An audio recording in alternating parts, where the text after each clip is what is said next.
Have you ever wondered why some businesses just seem to take off while others, even the big guys, fizzle out and disappear? It's not always about having the flashiest product. A lot of the time, it's about understanding these invisible forces that are constantly swirling around every single company. So today, we're going to decode this marketing environment and see what really separates the winners from the losers. Think about it for a second. We've all seen it happen. Huge, seemingly untouchable companies just stumble. How does a titan like Sears or Xerox, who literally owned their industries, end up fighting for their lives while others just seem to adapt and flourish? Well, the answer is actually pretty simple, but it's also incredibly powerful. It all comes down to this. They failed to see the world changing around them. It's like they were operating in a bubble, totally insulated from all the big shifts happening right outside their front door. And that is probably the single most important lesson any business can learn. And it's exactly what we're digging into today. So what even is this environment? Well, it's basically everything outside of the marketing department that can shape a company's future. It's this whole complex web of players and trends that you just cannot afford to ignore. The best marketers, they're not just selling stuff. They are expert opportunity spotters, and they are always scanning the horizon. Okay, so to make sense of this whole thing, we can split the environment into two main zones. First, you've got the microenvironment. Think of this as your inner circle, all the players you deal with day to day. And then you've got the macro environment. These are the big, sweeping societal forces that you can't control, but you absolutely have to understand. Let's start by looking at who's in your immediate neighborhood.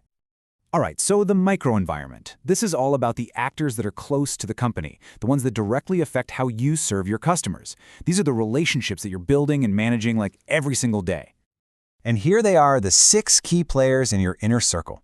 You'll notice we start right inside with the company itself, and then we move outward to partners like suppliers and intermediaries, then to competitors, all those influential groups, and finally, we land on the most important actor of them all, the customer. Let's zoom in on a couple of these. This really highlights a massive shift in how businesses think. It's not just about squeezing your suppliers for the cheapest price anymore. Take L'Oreal, for example. They treat their suppliers like true partners in creating value. They don't just buy from them, they push them to innovate and support their growth. And look at the result. That kind of loyalty is a huge competitive advantage, and it's all born from the idea of partnership. And it's the exact same idea when it comes to marketing intermediaries. Those are the folks who help you promote, sell, and get your products to customers. The perfect example is Coca-Cola and McDonald's. Coke doesn't just drop off boxes of syrup at the back door, right? No, they work hand in hand on these massive global marketing campaigns. It's a relationship where everybody wins, making both companies way stronger. Okay, next up are publics, which, sounds a little formal, but it's really just any group that has an interest or an impact on your business. And this is way broader than you might think. A bad story from the media, a new rule from the government, or even just a viral post from an influential blogger can have a massive impact. As you can see, you've got to manage your relationships with all these different groups to keep a healthy public image. It's key. And finally, we arrive at the absolute star of the microenvironment, the customer. But here's the thing. Customer isn't just one single group. A company could be selling directly to you and me in a consumer market, or they could be selling to other companies in a business market. They might be selling to resellers who then sell to someone else, or even to governments. The big takeaway here is that you have to really, truly understand the unique needs of every single market you serve. All right, now we're going to zoom out, way out. We're moving beyond that inner circle to the massive, uncontrollable forces of the macro environment. These are like the powerful ocean currents that shape not just your company, but entire industries and, honestly, society itself. We can break down these huge forces into 6 main categories: demographic, economic, natural, technological, political, and cultural. These are the forces that create the giant opportunities and the scary threats of our time. Get these right and you can thrive. Get them wrong and you risk becoming the next Sears. Let's start with a big one, demographics, which is just a study of human populations. Check out this number. By 2030, our planet is expected to be home to 8 billion people.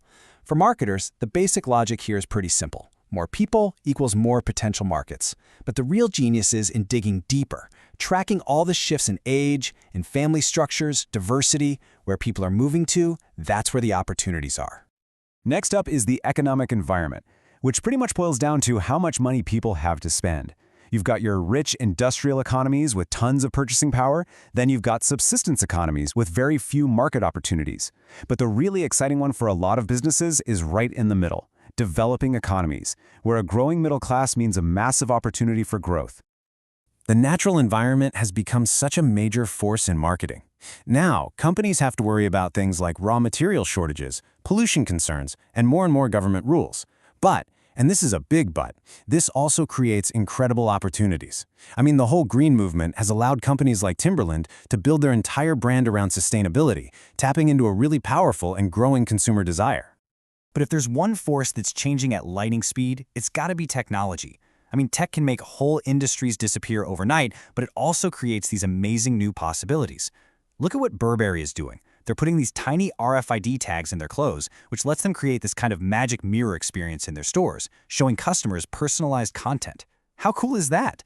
They're turning a piece of tech into a one-of-a-kind customer experience. And finally, we have the cultural environment. This is all about the core beliefs and values that shape who we are.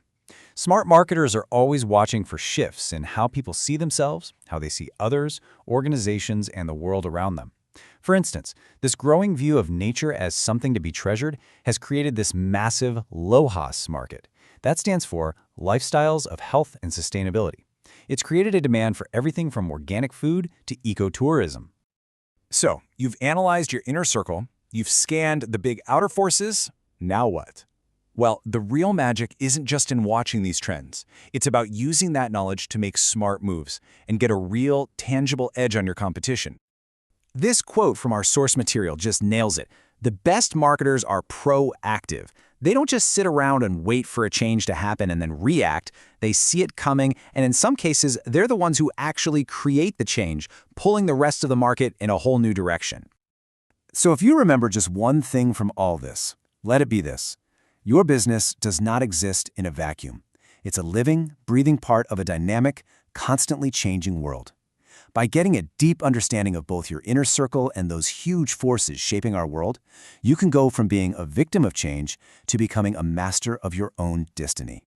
And that leaves us with one last really important question. As you look at all these powerful shifts, demographic, economic, natural, technological, where do you see the next big thing coming from? The answer is out there, just waiting for the right person to see it and to act on it. Thanks for tuning in.